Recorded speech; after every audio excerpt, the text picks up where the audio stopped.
Dora. You really meant it, didn't you? You were really going to go no contact. It's not like I'm worried about you or anything. I just wonder how you managed to survive on the streets. Is it not a cold world out there? Hi, Mom. Why are you being so cold? It doesn't matter if we're at loggerheads or not. I'm still your mother, you know. Are you really my mother?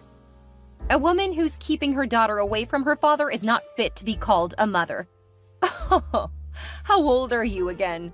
15? You're still too young to understand anything right now. One day in the future, you'll understand that I kept him away from you for your own good. Now stop being silly and get back home. You have a week's worth of work to comb through. A maid. That's all I really am to you, right? You don't care in the least how I have been surviving for the past week. But you're worried about the house chores? If a child can think of stealing her mother's phone and running away, I can bet she had a full-blown plan on how to pull through. So I cannot be worried about that. As a matter of fact, I'm really proud of you for taking that bold step. It means you're really catching on.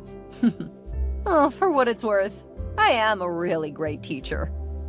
You're unbelievable, Mom. Like you, right? Get back home this instant and get this mess cleaned up. I could not have spent 8 whole hours in the labor room only to have you come into the world and leave all the work for me. These cigar butts aren't going to pick themselves up. And just in case you don't meet me when you get back, the key will be in its usual spot. I'm not coming home until you tell me who my father is. Silly girl. I've told you this a million times. Your father is long gone. He's dead. There's no need telling you who a man is when he no longer exists. To be fair, even if he was alive, he's dead to me. And if he's dead to me, he's inexistent to you. I want a sense of identity, Mom. You know who your father is, don't you? I don't. See? These things are normal around here. All the kids on the block are products of our short-sightedness and foolish errors. You can't be the only one worried about finding your identity. You have to get used to it. You don't have a father. This is your identity. Then get used to not having me around as well. For real? A contact or a name, else I'm not coming. Fine. Check the call log on that phone. His name is Morris. Really? Let me check it out. Found it. There, that's your contact. Now come home and get this place cleaned up. I'm going on a date right now. Again? Do you not get tired of trying every man in the city? That's none of your business, little girl. I'm going out to find us a rich man who'll take care of our bills. And give me another sibling? I have 10 already. I'm tired. Shut up. I hope you gave me the right name this time. Yes, but don't expect too much out of it. I told you before, he's dead. Hello. Happy birthday, Dora. I wish you all the beautiful things life has to offer. Huh? I thought you were... You... I know you might be scared, but there's no need to be. I'm not dead. I'm more alive than you can imagine. Mom said you were no longer alive. I've been waiting for this day all my life. For 25 years, I've hoped to hear from you one day. I was never dead. Not even for a single moment. Can I call you Dad? No, darling. That's too formal and too quick. You can call me Morris. But you're my father, aren't you?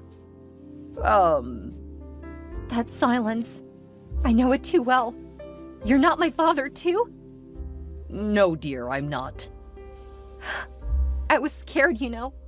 I thought Mom might have been lying to me again. I dreaded the possibility that you weren't my father, but I couldn't help but hope. I forced myself to believe you were the one. And that's why I sent you a text every day for 10 years, hoping you would somehow read it. I did, Dora. I read your texts every single day for 10 years.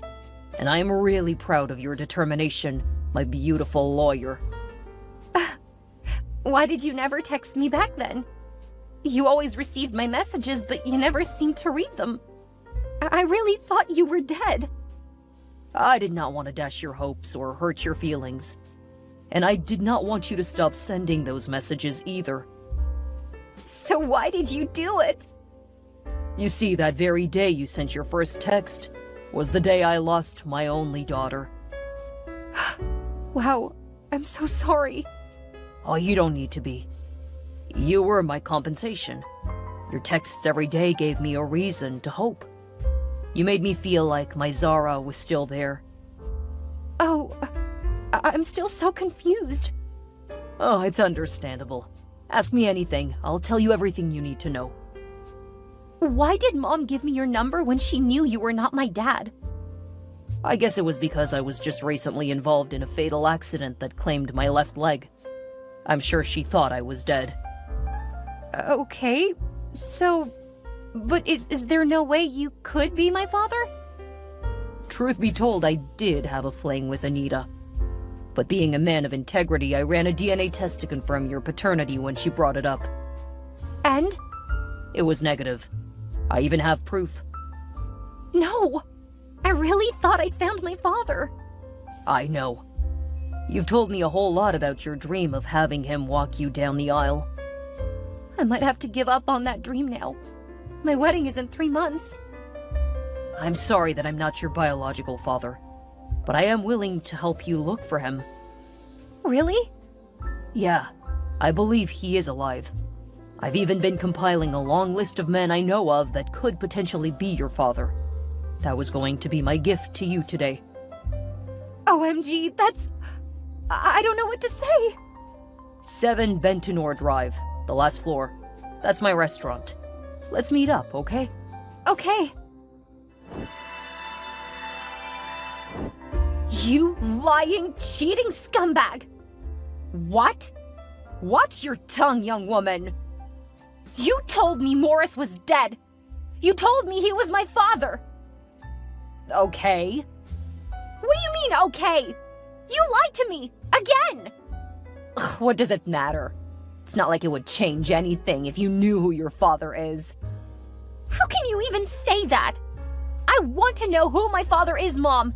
Is that too much to ask? I did not ask to be born.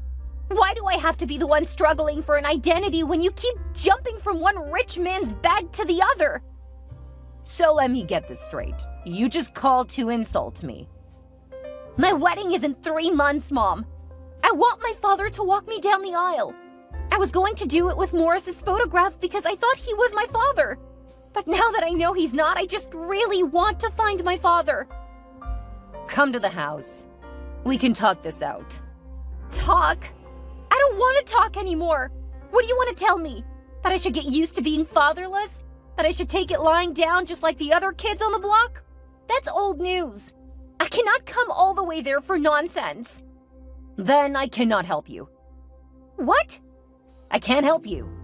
Besides, it's too late to know who he is. I mean, you've got your life figured out, you know. You practically don't need a father. You are just so evil. See, Dora, I don't have the time to be trading words with you right now. I'm actually running late for my date with a money bag I just found. Mom! You need to tell me who my father is, else I'm not coming home. Back to old tricks, I see. You make me laugh, Dora. Those things don't move me anymore.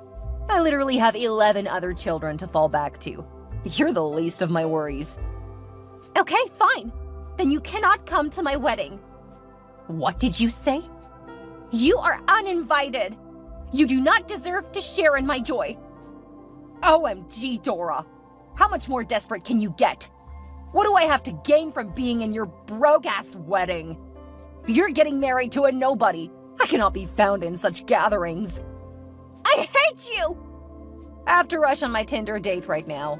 Good luck finding your inexistent father. Hello, Dora. Hi, Uncle Morris. How are you? Ugh, I'm frustrated. Why? Nothing we have done so far is working. We've checked out 9 of the 11 men you listed, and none has turned out to be the one. I'm fast running out of patience and money. I cannot keep paying fares for long trips to different cities in search of something I could have found if my crazy mother just told me. I understand your frustrations, Dora, but we should at least be glad they all consented to DNA testing. What if they said no? You would have been double frustrated by now. It's funny, but not funny. I just wish we can make some progress. We will. You just have to keep your hopes up. When? I don't even feel like trying anymore. Maybe I should just give up on my childhood dreams. You cannot give up now, dear. You've come such a long way to stop now. We're going to finish what we started. And if we're unable to find your real father, then so be it. Is there anybody you think it might be from the two? It's hard to say, but we'll just do what we can and leave the rest up to nature. Even though I'm kind of worried about something. What is it? Kennedy Woodsworth. That's one of the last two men on the list. What about him?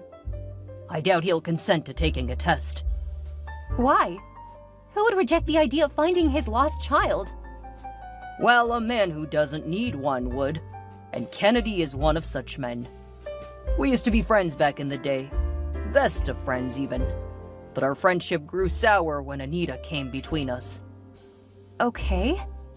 They were dating at first, but Anita left him because he was broke at the time. Ugh, typical mom. She got with me briefly after that, just to spite him. And that was how she broke up our friendship. Wow. But things have changed today. He's the founder and CEO of Woods & Co., one of the fastest-growing construction firms in Maxon City. He's so rich that Anita would be flustered if she found out she ditched a guy with so much potential out of greed. But he has a strong reputation for being a no-nonsense kind of guy. It's not even sure I can help you approach him for a DNA test, as I did with the others, for shame of what I did to him 26 years ago. So what do we do now? I don't know. You know how you've been asking me what gift you'll give me for my wedding? Yes, what about that? This is it. We'll go to see Mr. Woodsworth together.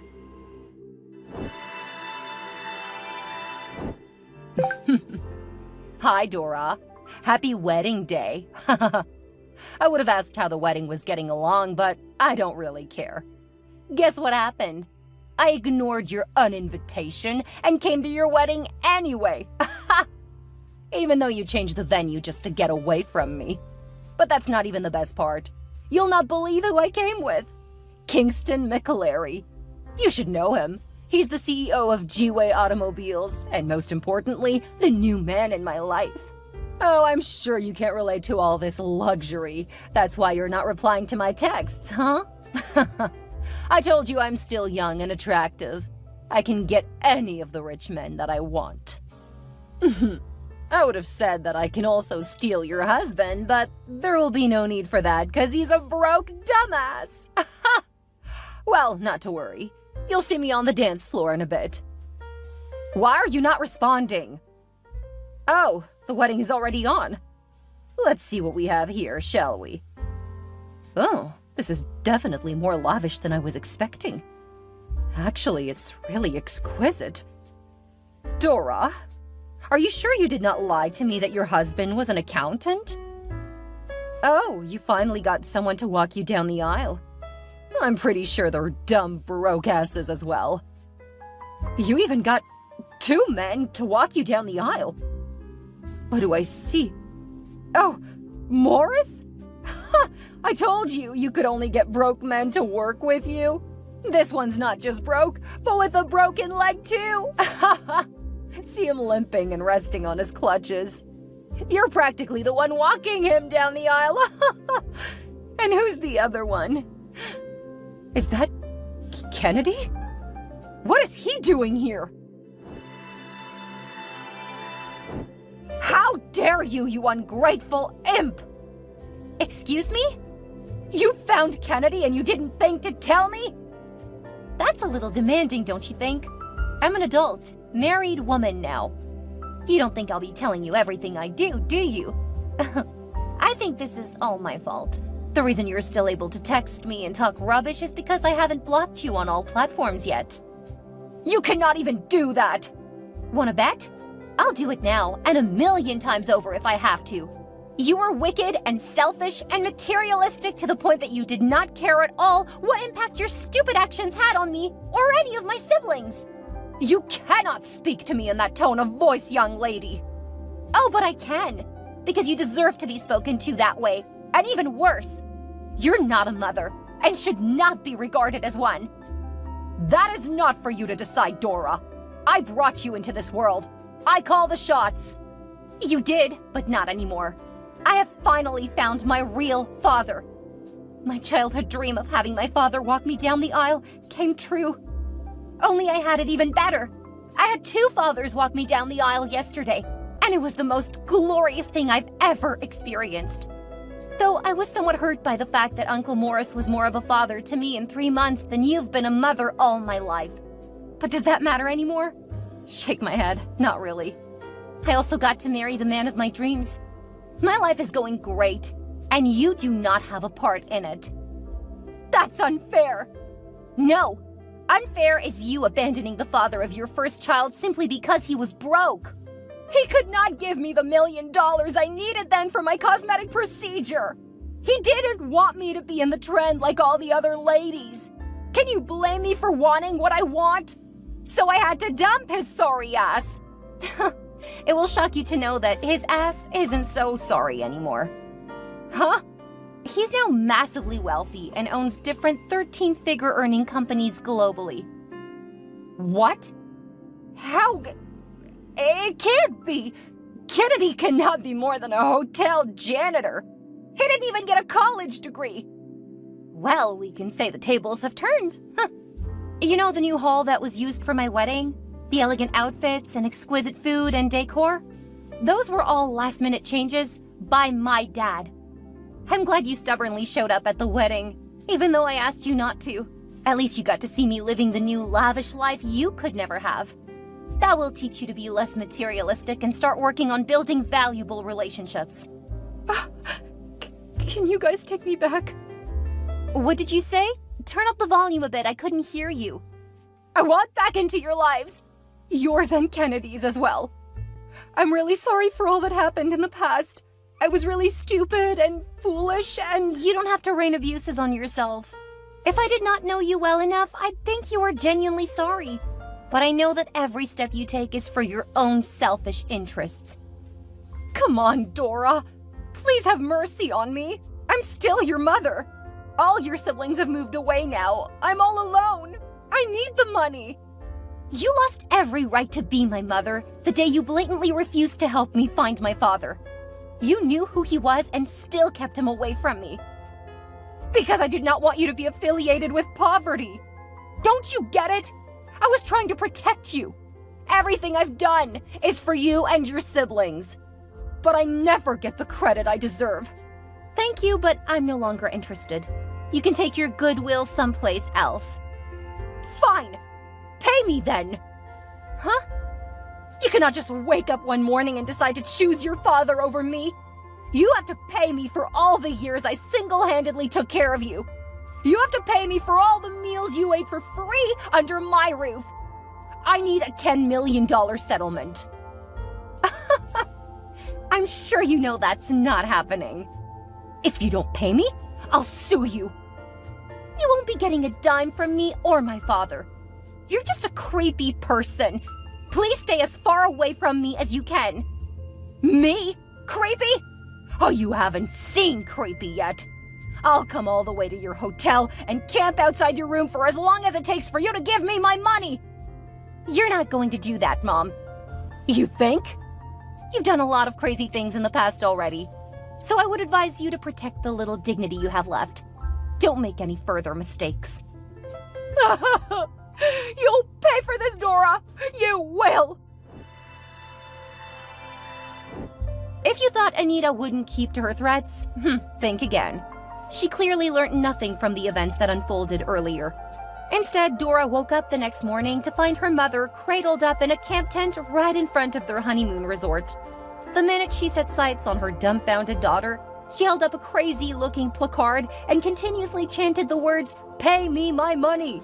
Anita's screams eventually alerted the other guests at the resort and ultimately security agents who had her picked up and thrown out. It was later discovered that one of Dora's siblings ratted out her exact location to their crazy mother, following threats that she was going to harm herself. And funny enough, all of this was just to get Kennedy's attention. Or maybe some of his money, too. She clearly didn't plan well enough, though, because her actions only made Kennedy dislike her more. Not to mention Dora and her newlywed husband, who moved cities after they decided Anita would be better off in a psychiatric home. Years passed after this, and Dora had 3 beautiful children with her husband. They worked hard to maintain a happy and stable relationship so that their children would not have to go through all that Dora experienced in her past.